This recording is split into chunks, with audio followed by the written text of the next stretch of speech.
Some would say that with the way the world is at the moment, we are at the end of times as it is. Oh, fuck, let me start that again. That was awful.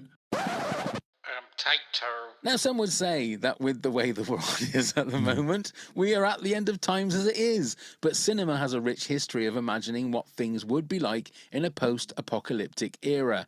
Neil is here with me to journey through charred, lawless lands, searching for hope where there is none. But first, here's Neil with some facts. Thank you very much, Pav. Charred, lawless lands sounds like a restaurant. I don't want to go to that restaurant. No, charred is always a bit nicer. Charred meat. Anyway, here we go. Number one on the facts. Mary Shelley's book, The Last Man, in 1826, is thought to be the first post-apocalyptic book. Greetings from the humongous. The first post-apocalyptic film is widely considered to be Things to Come in 1936, based on a novel by H.G. Wells. The Lord Humongous. The genre exploded in popularity during the Cold War due to nuclear fears. The Warrior of the Wasteland. Post-apocalyptic themes often reflect contemporary anxieties, from nuclear war to pandemics to climate change. The Ayatollah of Rock and Roller. And the real-life Chernobyl exclusion zone has inspired multiple post-apocalyptic films and video games. Welcome to another edition of Thunderdome! Mad Max Fury Road won 6 Oscars, a rare feat for an action-heavy apocalyptic film. 2 men enter, 1 man leaves. The Hunger Games: Catching Fire is the highest grossing apocalyptic movie, grossing over $865 million worldwide. Well, ain't we a pair? Raggedy Man. And that leaves the Hunger Games franchise has grossed $3.3 billion and is the 21st highest grossing franchise of all time. But how the world turns. One day cock of the walk, next to feather dust.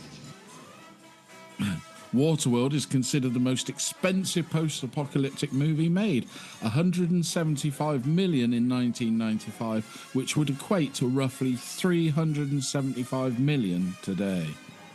Methane comes from pig shit.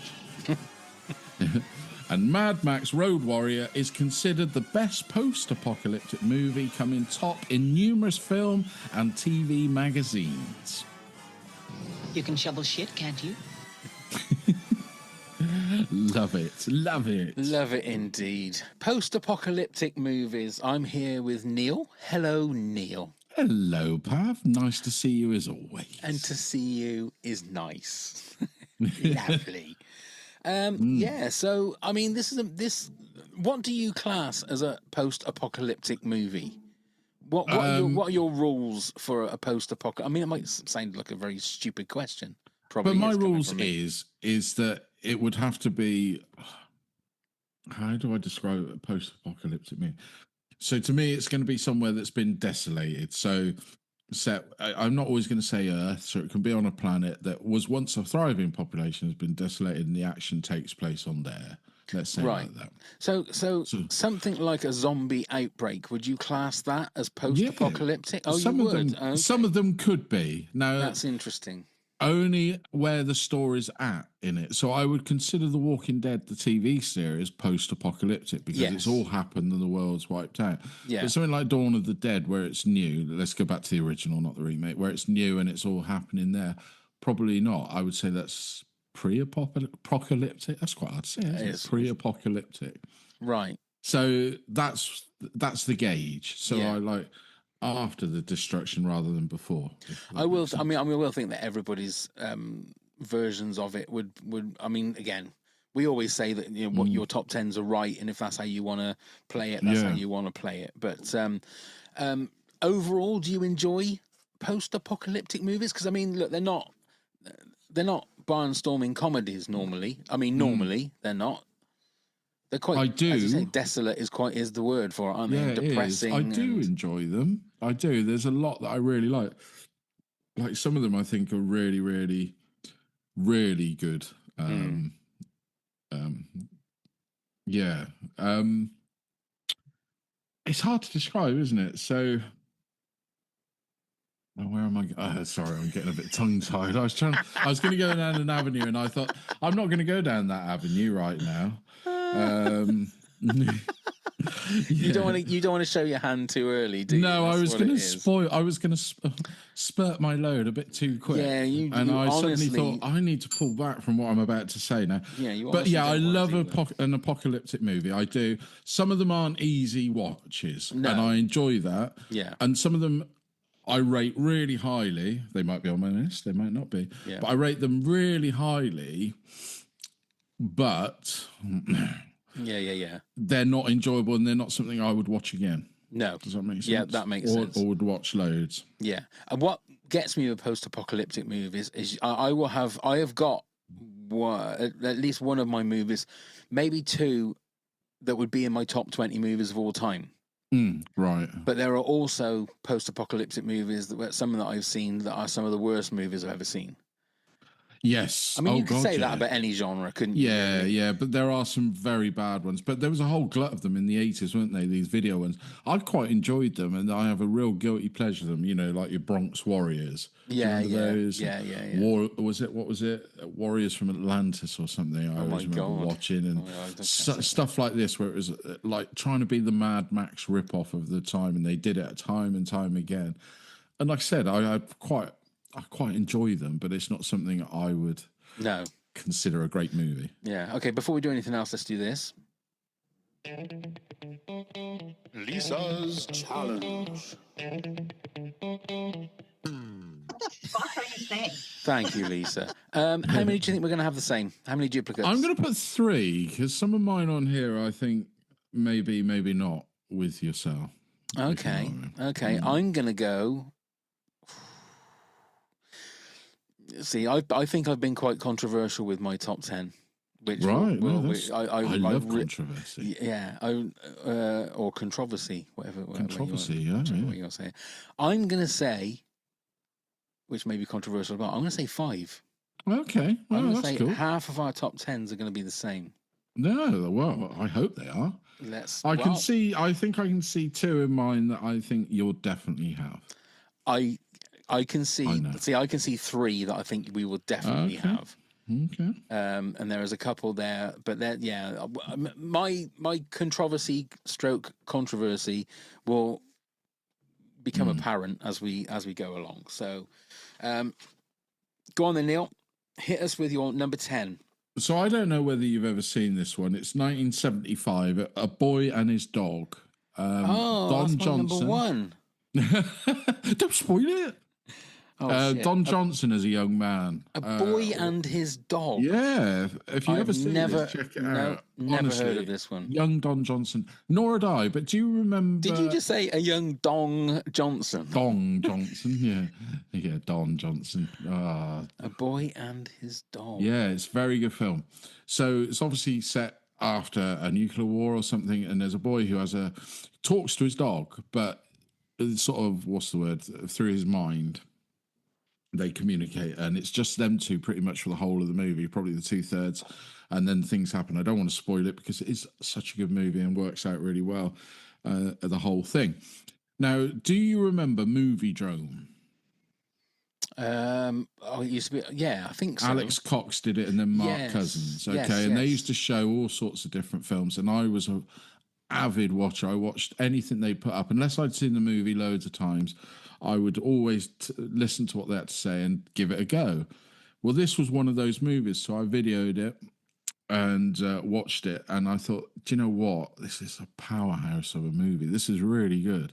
This is very, very good. And I kept it on my VHS for ages, and I've never subsequently been able to get it again, but I did manage to see it, flicking through all the way through the channels and go into something called Legend Pictures on Sky. Okay. And they showed it. Really? So I recorded it. This must have been before the pandemic. So I watched it again.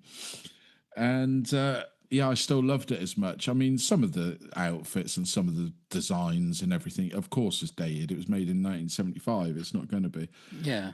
Looking at on IMDb, looking at where they're showing you the trailer and stuff, it does look very sort of a little bit sort of Mad Max. This was pre-Mad Max. But I was going to say it's that 75, but also looks very sort of Clockwork Orange kind of. There is a look to it like that, yeah. But I'd highly Jason recommend. Robards as well. Oh, that's right. Yeah. Of course, it was also in that. Was it The Day After? Which was like the American of what would happen after a nuclear war. Oh, was it? I don't remember. Can you not remember that? It was their version of Threads, was it? Basically. Okay. But it was obviously very Americanized and a bit more glamorous. Not glamorous is not the right word. Whereas Threads was very. Well, that just kicked you in the nuts, didn't it? Felt like a documentary, didn't it? Fuck you, watch that. Yeah, it felt like a documentary. And have you watched it again? Because they showed it not so long ago, and I was watching bits of it on YouTube, I think it was, and I couldn't carry on watching it because even then, to me, it felt this is too very real, isn't it? Real, it was. Yeah, I watched it when they reshowed it again, and I thought, fucking hell, that's a powerhouse. All you have to say is you hope that the Russians love their children too, as Sting once sang, because Jesus Christ. But so A Boy and His Dog has quite, although it's downbeat, it has quite an upbeat sort of air to it in that sense. So the relationship between Don Johnson's character, I think he's just known as Boy throughout the whole thing, and his dog is just beautiful. And obviously they have this communication and everything. Oh, it says his name is Vic, apparently. Vic, there you go. But yes, there's another one to add to the list, I assume. Yeah. But again, if you can find it, tell me where you found it, because I'd love to watch it more, and assess it more especially after doing this. Now I'm like, I want to watch that again. Yeah. But I remember it being brilliant, brilliant, and it is still, as I said, when I saw it a few years ago, it's still brilliant. So, that's your number 10, right? My number 10. Now, this was where. Part of the reason I'm asking you what you class as a post-apocalyptic movie, because originally I had Shaun of the Dead at number 10, but the more I think about it, the more I think that's that thing where it's starting. Yeah, so it's not happening. Yeah, it's not happening all around the world. I mean, you could say World's End is a little bit. I mean, it finishes in a post-apocalyptic era, doesn't it? I would probably give it, and I'll give Shaun of the Dead, because like I said, it's only the way I did this list. I could easily put Dawn of the Dead and it would be up there 3, 2 or what, but I just thought, no, hang on, I want the post-apocalyptic side. So I've actually gone for Terminator Salvation, which now is not a great movie. I'm going to disagree with you on that, Pav. I think it is quite a good movie. But what I love about it, even though there was the whole furore of Christian Bale having a go at somebody on the set, and directed by Muck G. But I love that when it was first announced that Christian Bale was going to be in it, straight away that gives it more credibility than it's just another Terminator movie that they're just going to churn out, because it had to have been something about it for Christian Bale to say that he wanted to go and be in it. And the fact that it is in such a desolate part, and it doesn't rely on Arnie. That was the thing. Which I think is what's gone wrong with the Terminator movies since then. For sure. Is they've tried to let's try and get the magic back. And as much as I love Arnie as Terminator, it just hasn't worked. And I don't know how they would carry on with that franchise, because he's such a big part of it. Yeah. The Sam Worthington of it all, he's. I feel sorry for him, because he was sort of like trotted out as like the next big thing, like Chris Pratt was, and you kind of felt.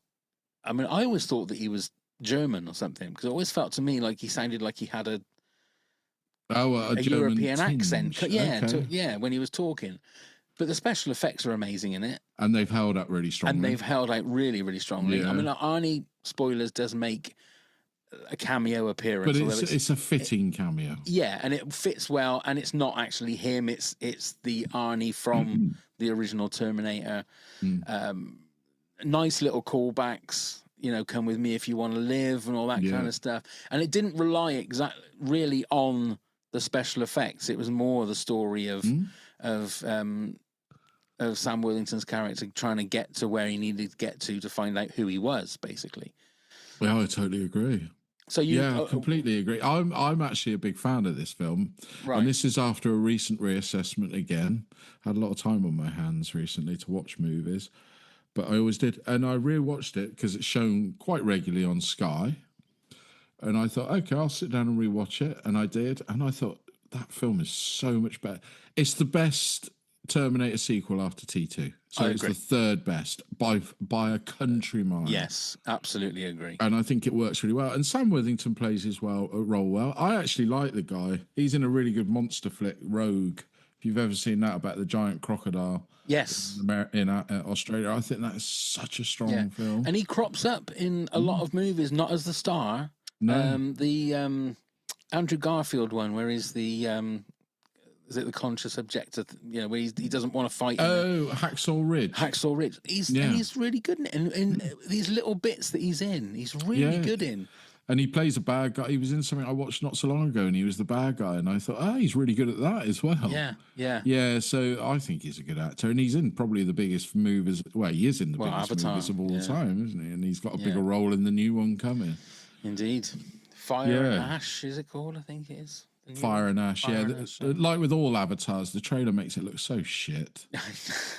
It really does. And you think, oh man, I'm not bothering. It's going to be huge, and it'll be probably pretty good when it comes out. It probably will. Well, it'll always look great. That's the thing, isn't it? A bit like us, Neil. Yeah. Not much in the trailers, but always looks great. Yeah. Not much for the little bit, but you can fully take us on. Go on then, your number 9. So this is Clive Warren. Clive Warren. There's a throwback. Who's Clive Warren, you're going to ask? No, Clive Owen, Children of Men. That's my number 7. Yeah. What can you say about this? This is... I don't think this is a regular watched movie, if you know what I mean. It's not one you can put on regularly, but it's really well done. And visually, again, it's shot so... almost like a documentary, isn't it? Again, but that's that amazing sort of one shot, isn't it? Yeah, with Julianne Moore and in the car, and it really is tense, and it's.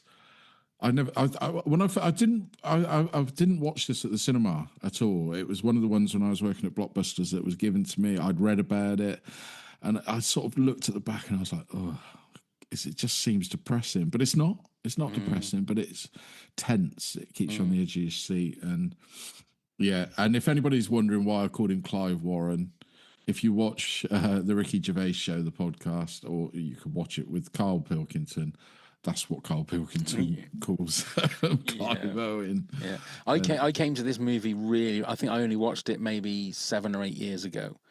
Okay. And I'd always wanted to... It was never on any streaming services, and I'd never managed to get hold of it like a live copy.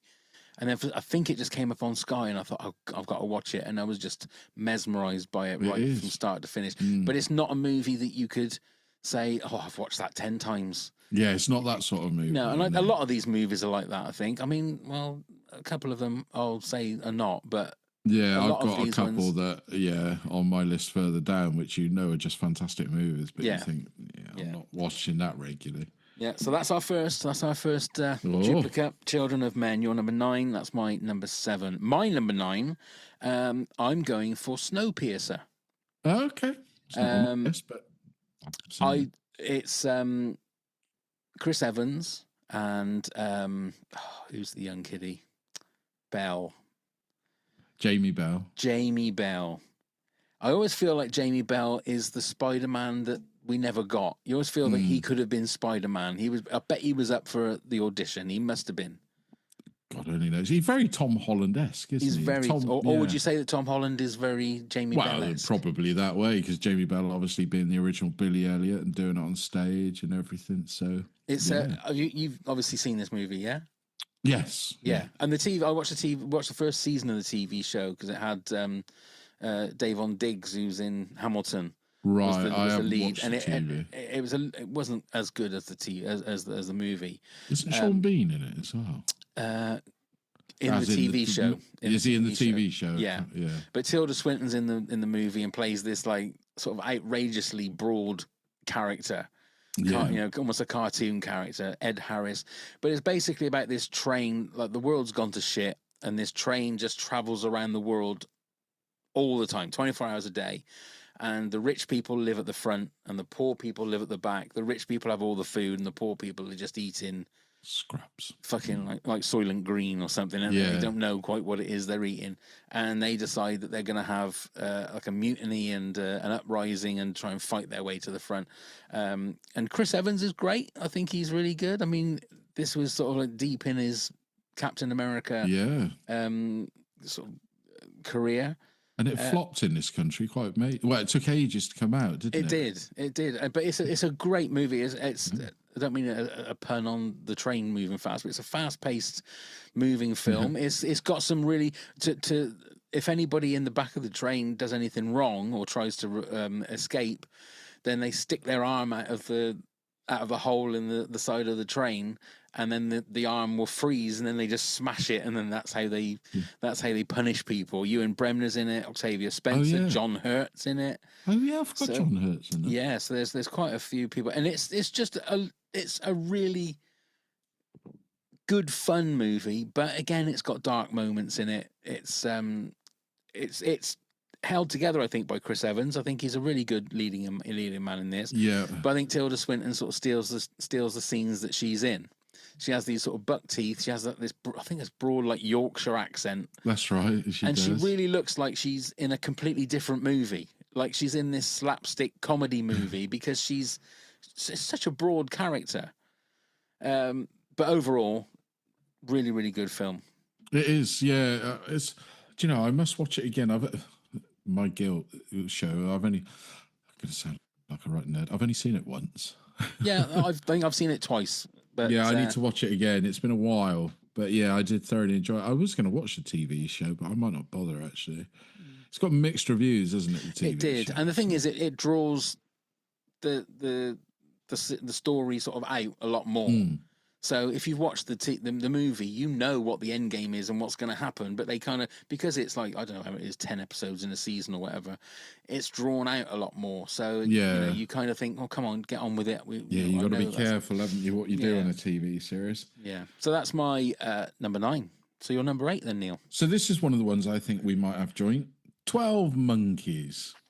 No, I haven't got that one. Because we've spoken about that. We've talked about this quite a lot on this podcast. So I don't need to say too much. Although, is it my favourite Terry Gilliam film? Possibly. Oh, possibly. But then there's Brazil. Controversy. I was going to put Brazil in this list, but I thought it's not really about the post-apocalypse. No. It's the world it's already in, isn't it? Yeah.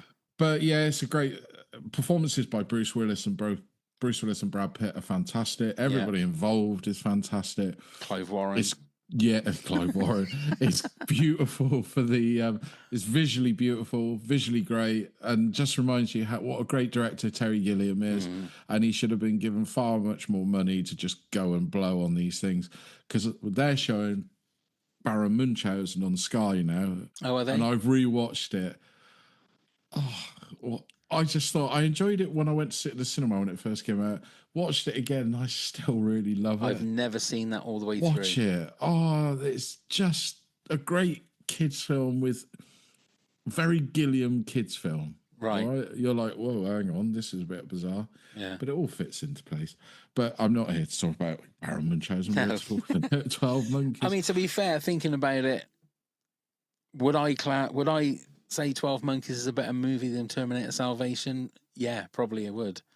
So it should be in my top 10. Yeah, but really. It's your top 10 of how you thought about it. So I know. I didn't even think of 12 about 12 Monkeys as an apocalyptic movie. Well, also because it's a time travel movie as well, isn't it? So it's not set completely in the post-apocalyptic. No, it's sort of half and half. It's half and half. But, but again, just for Brad Pitt's performance in it. I know. He's so good in that. So did he win the Oscar for that?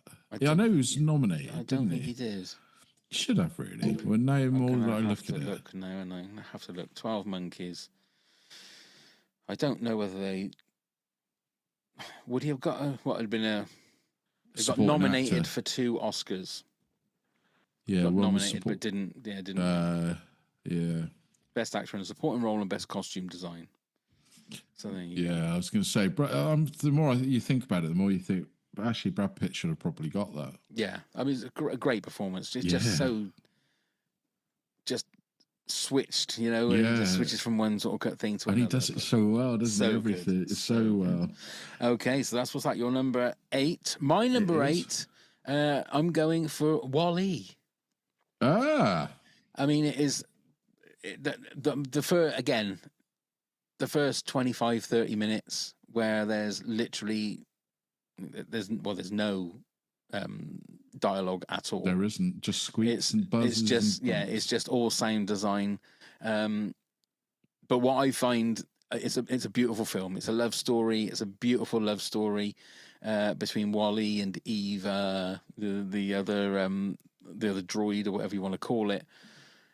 But what gets me is that you feel like when you get to the actual ship, and you've got all these people that are just going around on these hover chairs, you think that's exactly what the world is, what the world is going to come to. We're coming that way. People are almost there now. I'm not talking too much about it, but yeah, we're watching the virtual sort of stuff and just watching it and not doing anything is kind of like how civilization is going to go, I think. Yeah. No, I'm with you. I'm with you on that. But as a movie, it is again, it's beautiful. It's uplifting. It's Pixar at its best, because it will take a very simple thing of a robot that is just collecting, and even just the way that it collects the rubbish and the trash and compacts it into a square and moves it and places it onto onto the mountain of other squares. And the relationship he's got with his little cockroach. Exactly. I mean, it's anybody that loves ASMR, the sort of sound of stuff. Yeah. Pixar are great at that. So you could fall asleep to the first half an hour of Wall-E, because it'd be just rustles and creaks and crinkles and crispy things and just the sound of stuff. It's just, they are masters at that. They are. I'll say this one more bit about it, is it's like a homage to a black and white old time movie, but set in the post-apocalyptic future. I agree. And yeah, I'm with you. It's beautiful. It is a beautiful I think it's a genuinely beautiful film. There you go. That's my number 8. So you're number 7 then, Neil. So it's 28 days later. Okay. I could have probably knocked this up further, because I've this year so far in my top 10, 28 years later is definitely in my top 10. For sure. I haven't seen it yet. Still haven't seen it. So good. So good. The best one of the 3, or? Well, obviously not, because this one's in your top 10. I didn't put 28 years in later.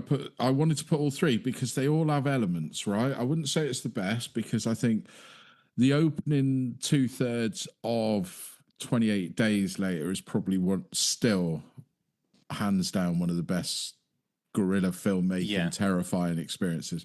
They get to the army camp. So 28 weeks later starts, to me, where the real end of 28 days later should have happened. Does that make sense? Yeah. So get rid of all the army stuff. I'm not a fan of the army stuff. There's some terrible acting in that bit. It jars me.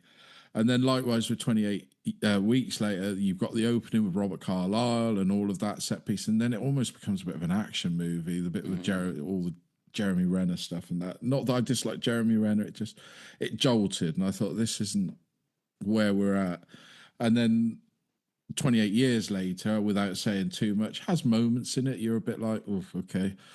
But the majority of it overall is probably better than both those. But they're all together in a lump. No, that's but I fair put enough. 28 days later because of that opening section, which is just fantastic. 28 years later, there's been a lot of controversy about the ending. You've obviously read about this. Yes, I have. Yeah. I don't get it myself. It's people that just cannot use. Whatever happens at the end of that is happening because of what's in the movie, not because of what's in real fucking life. Yeah. Separate the two. Yeah. Because if people can't do that, though, can they? No, but because if 28 days later become real and this is where we're at, all the things we have experienced in the last 20 years plus won't have happened in that timeline because everyone's fucking dead. Yeah, yeah. So whatever you think of a person, whatever you think of that now, is not how people thought about it back then. But that means that people have got to think about it, Neil, and they're not. I know, They will just look at a certain situation and go, "Well, that's that's disgusting and that's wrong," and you know. And it really bothered me because I thought it was a great ending because it leads into the second one. That's right, yeah, perfectly. Which is coming out next year. January, isn't it? January. Yeah. Yeah, I need to watch it before that then. Yeah, do. I mean, it'll be out. Obviously, it'll be probably on Disney Plus soon, won't it? Because it's Fox movie. So, but yeah, I would watch that happily again. I think, so tying them all together, terrifying, believable because it's not obviously the living dead or whatever it is. It's a virus that's caused people to rampage. And each one has its moments, and each one tells the narrative fantastically. And the thing is, something like that should hit home more than when 28 weeks later came out. Yeah. Because the whole world went through something like that. Okay, not infected people that go on a rampage, but you all know what it's like now where there's a worldwide pandemic. Exactly. We've had one. Yeah. All right, it was a damp squib of one, but we've had one. I mean, what can you say? Exactly. But, have you seen these new pictures of these rabbits in America? No. With this, oh, man. Do you watch The Last of Us? Yeah. Right. So there's a virus that is now affecting rabbits. They're not sure whether it's a fungus or anything. They're basically turning into these things from fucking Last of Us. Jesus Christ. They got like things coming out of their face. It's not pleasant to look at, so don't go Google it and think you're going to be like, ooh, it's horrible, and you feel for the poor creatures.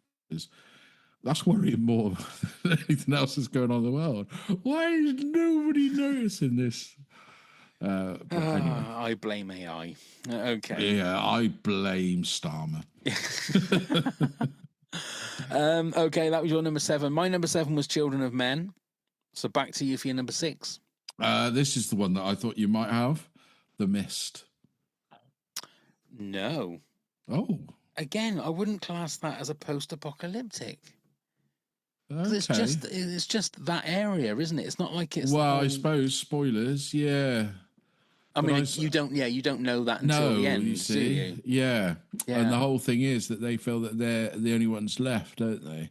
I wouldn't have thought of that as a. Okay. Again, no, that's argument. If I'd have thought about it, it would have been in my top 10 without a shadow of a doubt. Because I've only ever seen that movie once.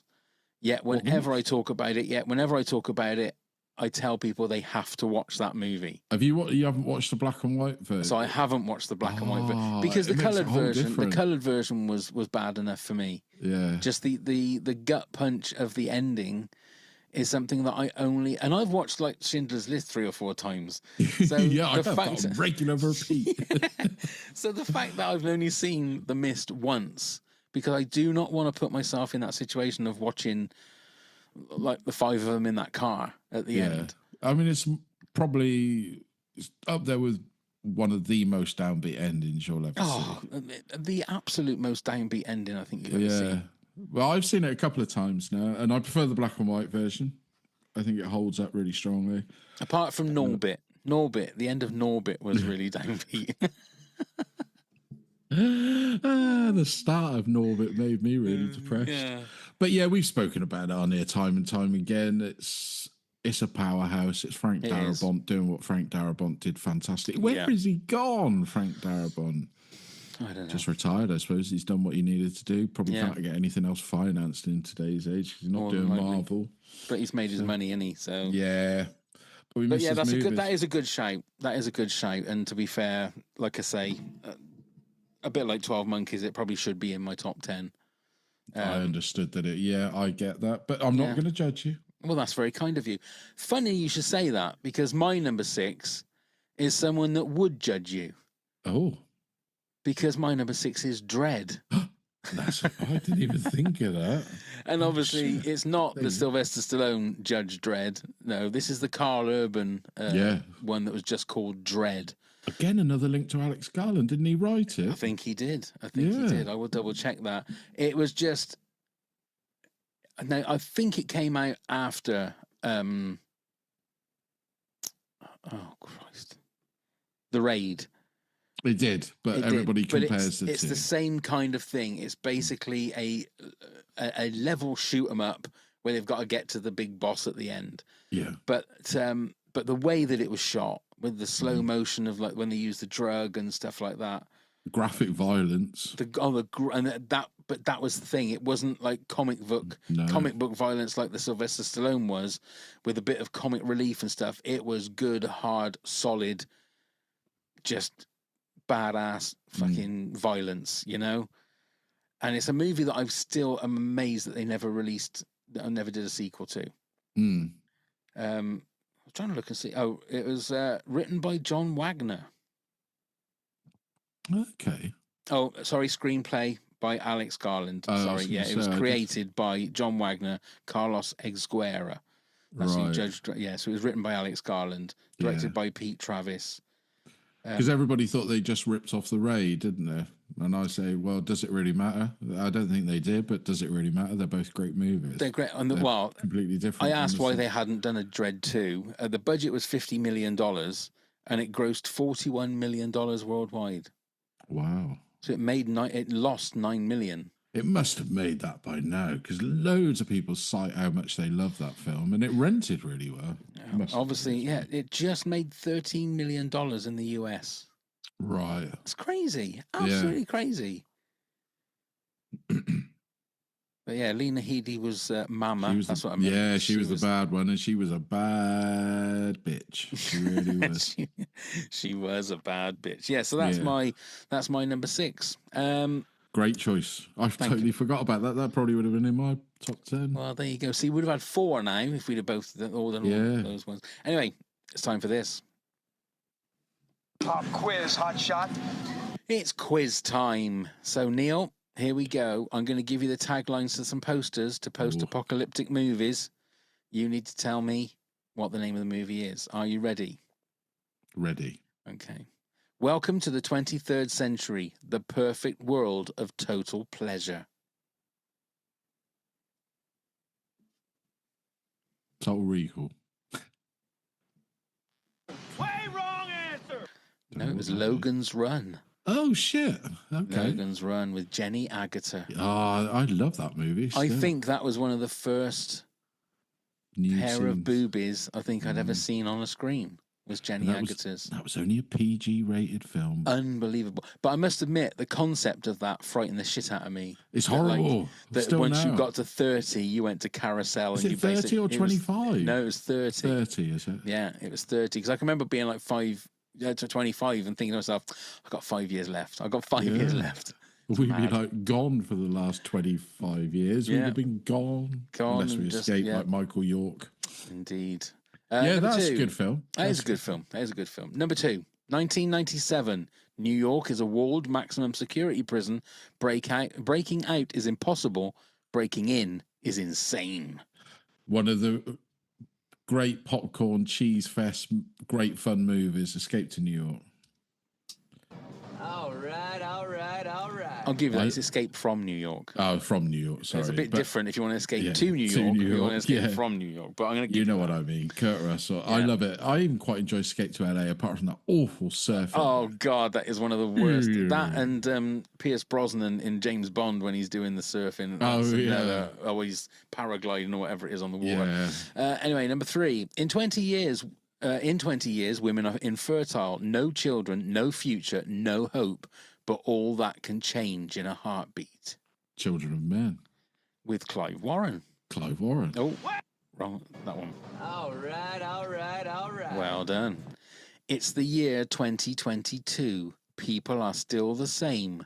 They'll do anything to get what they need. Oh.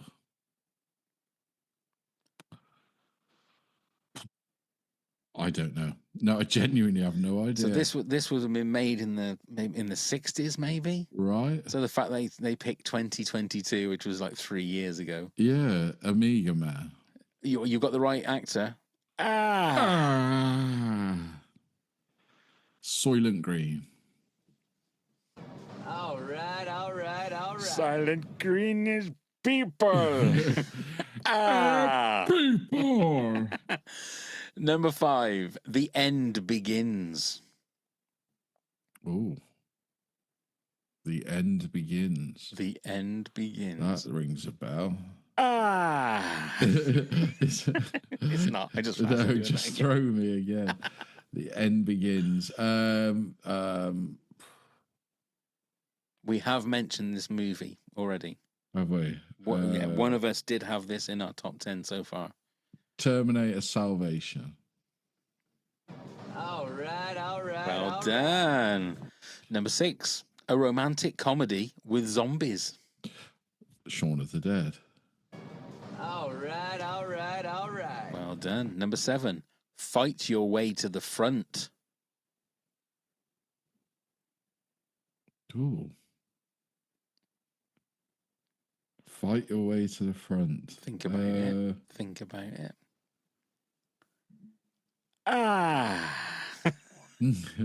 Amiga Man. No. Sorry, don't agree. I'm putting you off. Think about it. Fight Your Way to the Front.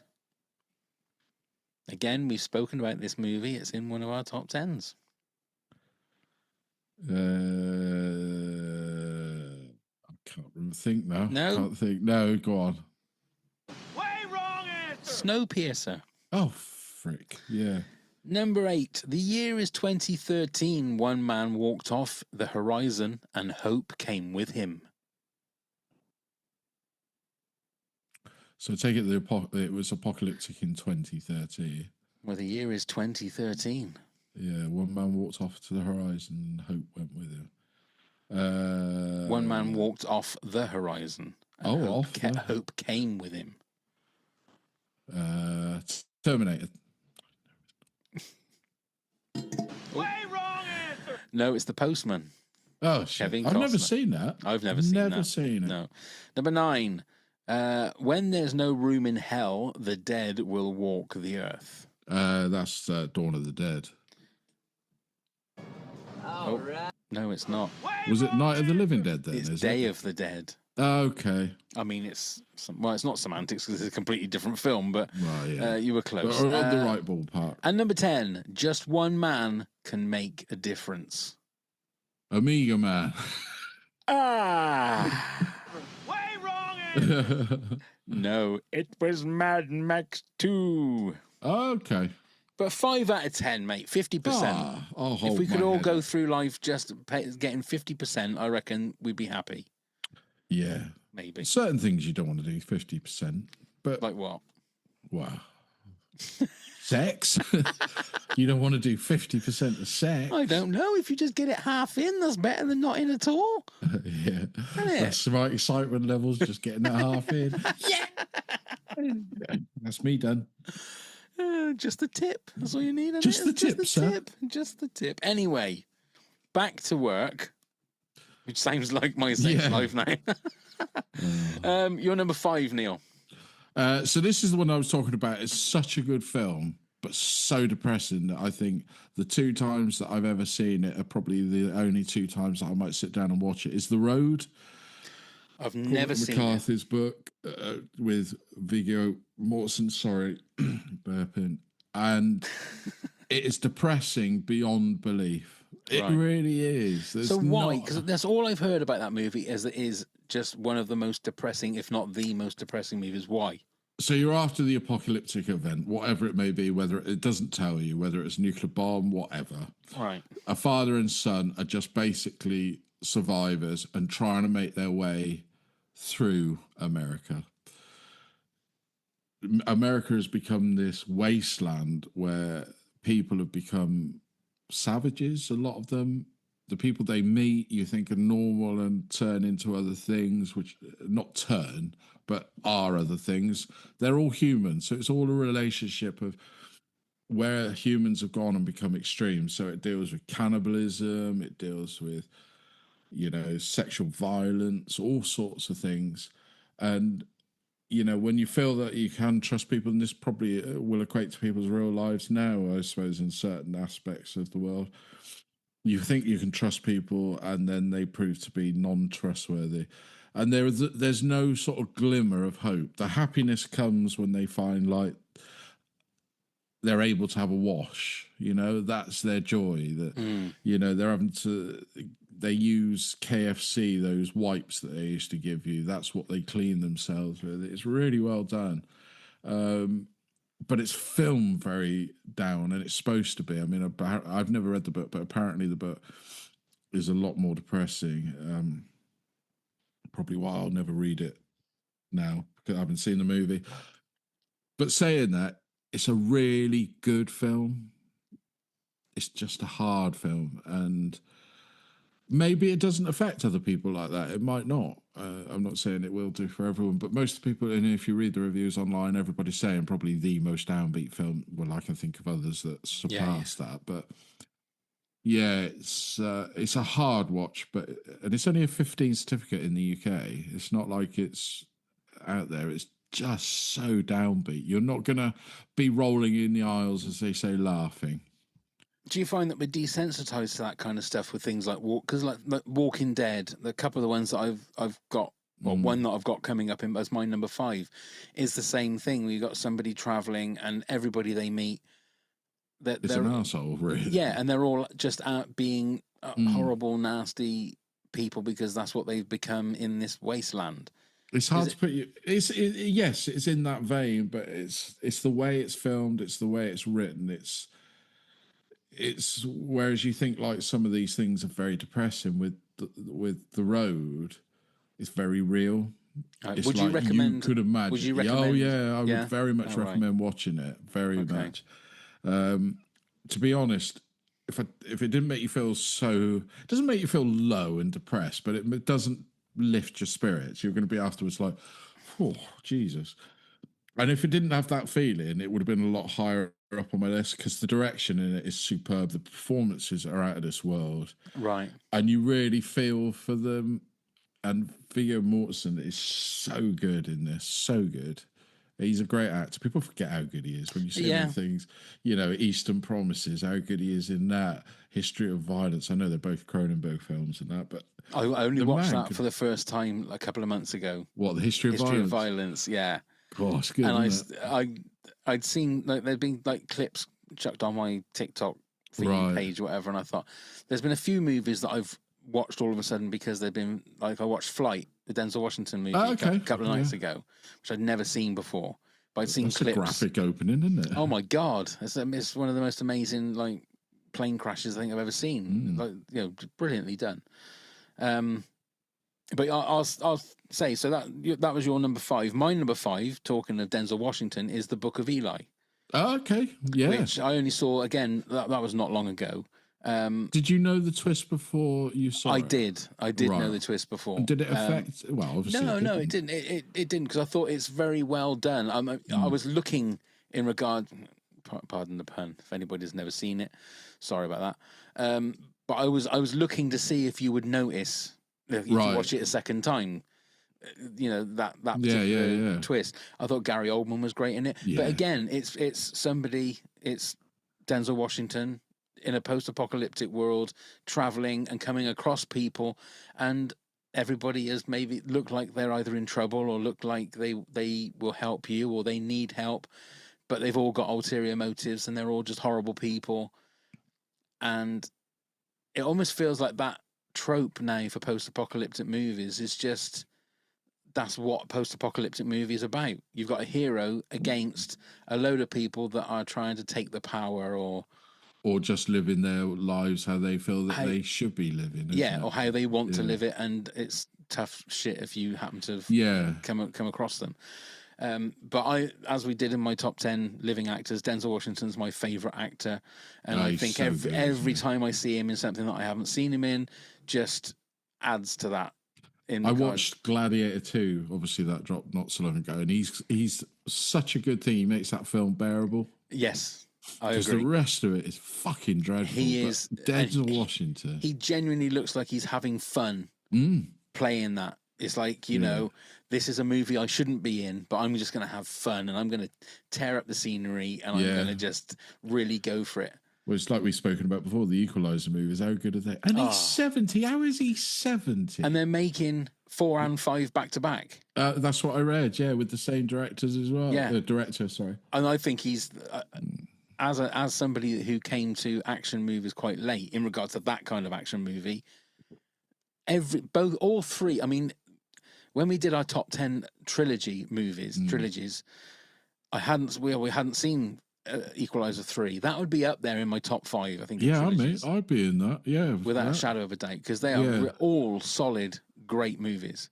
Such good action films. Yeah, and what a hero. There's nothing groundbreaking about them. You know, they're all revenge movies, and it's him doing the Rambo and they're very well directed. But he's picking people off, and that's what you want to see. Yeah, and you want to be that person. You want to be that person that can go into a room with a load of gangsters and grab his watch. Yeah, and grab his thumb until he's about to shit himself. You know, that's what you wish you had, that power.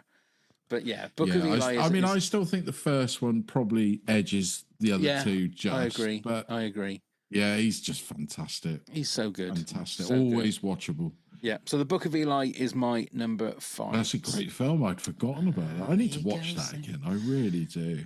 So what's your number 4? Planet of the Apes. Nice. Oh, what, the original? Yeah.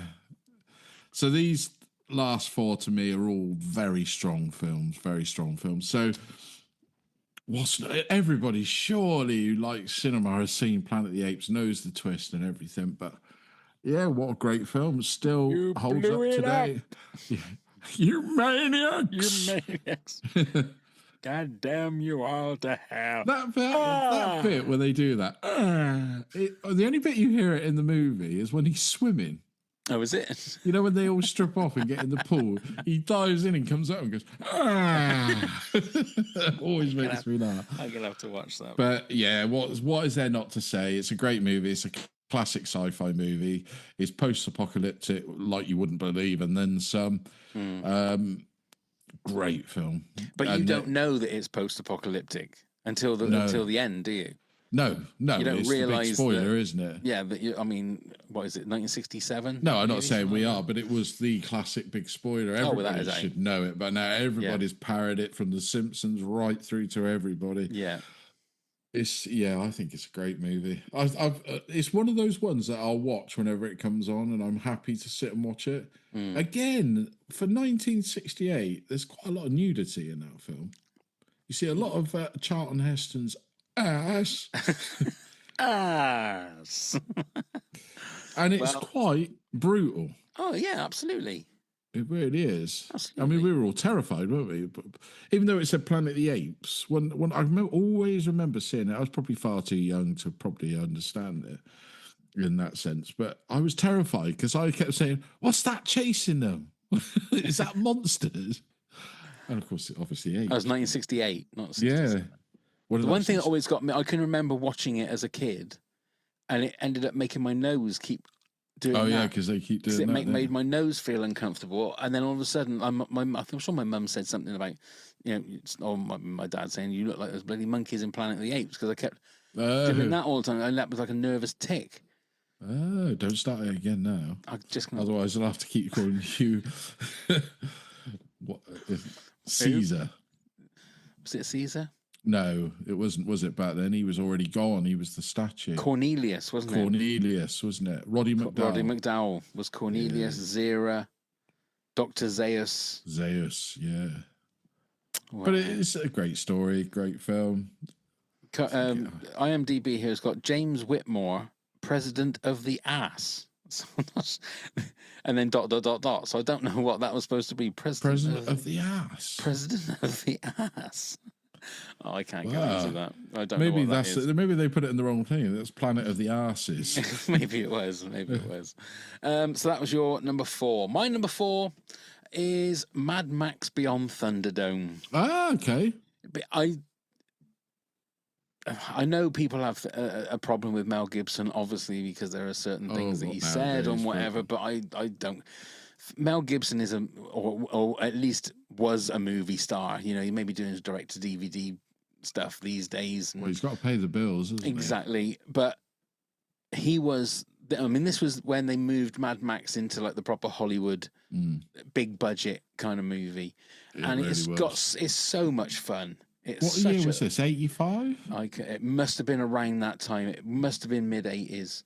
It's got to be 85 because Tina Turner, obviously, with the big in it and the big soundtrack single. Mad Max Beyond Thunderdome was 1985. Yeah. And it also had, when you watch back at it, you look at a lot of the young Australian kids, you can recognise them because when they grew up, they were in Neighbours or Home and Away. Oh, that's right. There was a few of them that were in there. But I love the fact that it carried on from Mad Max 2. It kept it going. Master Blaster and Angry Anderson was the main guy, wasn't he? Who sang? That's right. Who sang the Kylie and Jason love Suddenly? That's it, from their wedding. But it's a lot of fun. It's George Miller again, just doing what George Miller does, but obviously with a bigger budget this time. Yeah. And it's so much fun. And Mel Gibson, get to see Mel Gibson with really long hair. Really long hair. Then he gets it cut. But it's not. I don't think, if I remember, it's not as bloody. Well, it's the first 15 of the Mad Maxes, because the first two. This is of time when they came out for us. First two were 18s. Obviously, the first one probably still is because of the sexual violence. Yeah. But just lots of fun. So great. Have to have that in there. I'll probably speak about it again. Okay, have that as my number 4. What's your number 3? So we talked about, and it was one of the taglines in my quiz, we talked about zombie movies, and it's Day of the Dead. And the reason I chose this one is because this was the proper apocalyptic version of When the Dead Were Walking. To me, it's probably the strongest of not of the Living Dead movies, but of the post-apocalyptic zombie movies. It's got some terrifying moments in it. The dream sequence at the beginning probably still should haunt most people. Have you ever seen Day of the Dead? I haven't. You'll know the famous bit when she's dreaming. You don't realise it, but she's dreaming. She walks up to this wall to look at a calendar, and then all the zombie arms come out. It's very nightmarish, and it's her dream.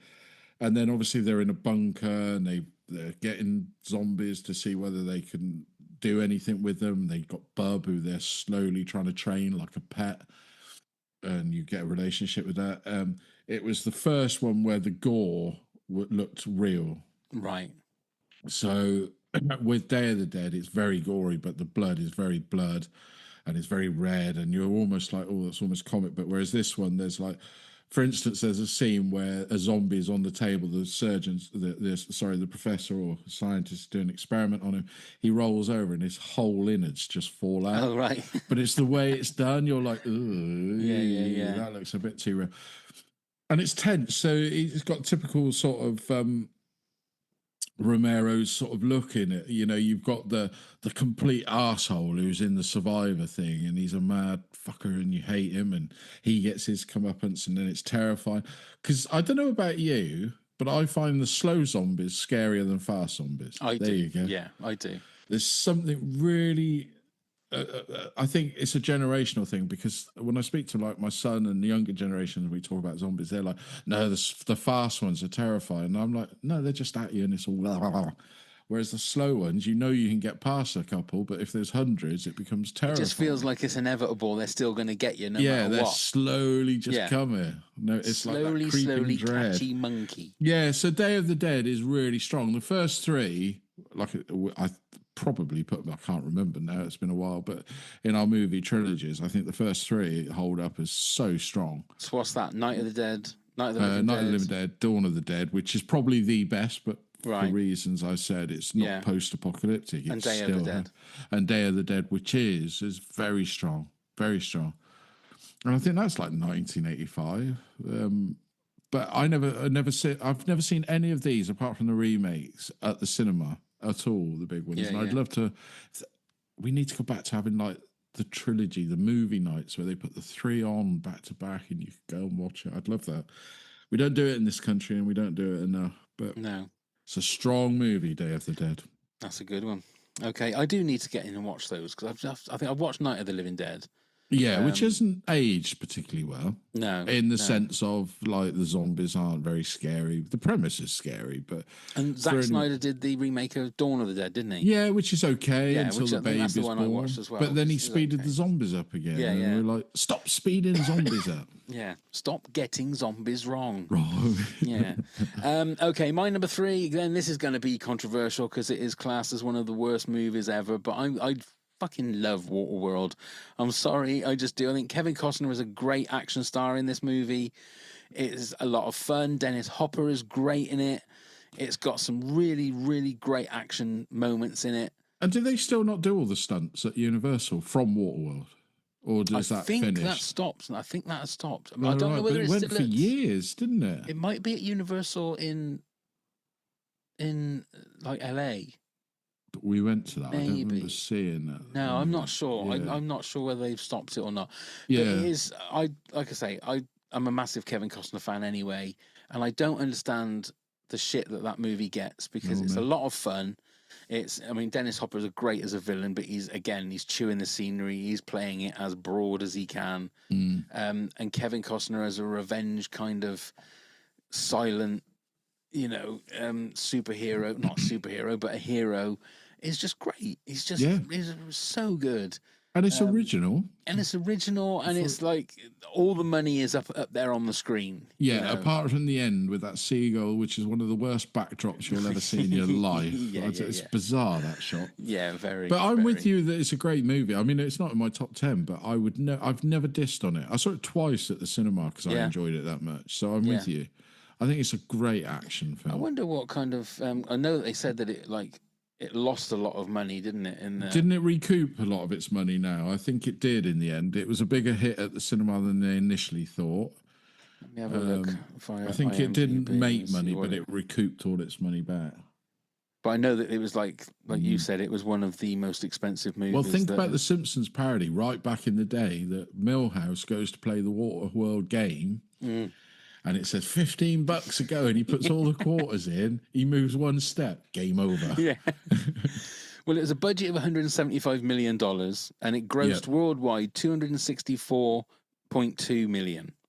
So, I mean, that's not bad. I think with home video and stuff like that, I think... I think it dragged it back. I mean, they'd spent a lot of time, obviously, promoting it, and there was obviously the big fallout with what's his name... And Kevin Costner, rumoured Kevin Costner finished the movie. I don't know, probably. But I love it. So I'm having that at my number 3. Yeah, no, that's great. And I'm all for that. Thank you. What's your number 2 then, Neil? So we go back to Mad Max. Now, again, I clump them because I don't think there's a Duff Mad Max film. But my favourite out of all of them is Road Warrior or Mad Max 2, whichever way you want to look at it. That's my number 2. Is it really? Mad Max 2 is my number 2. Yeah. And I think it's a fucking fantastic film. Still now. This is what I think of as a proper post-apocalyptic movie. This is the one. It's an action film. It's tense. It's an escape film. But it still has that feeling of a real low-budget movie. Yeah.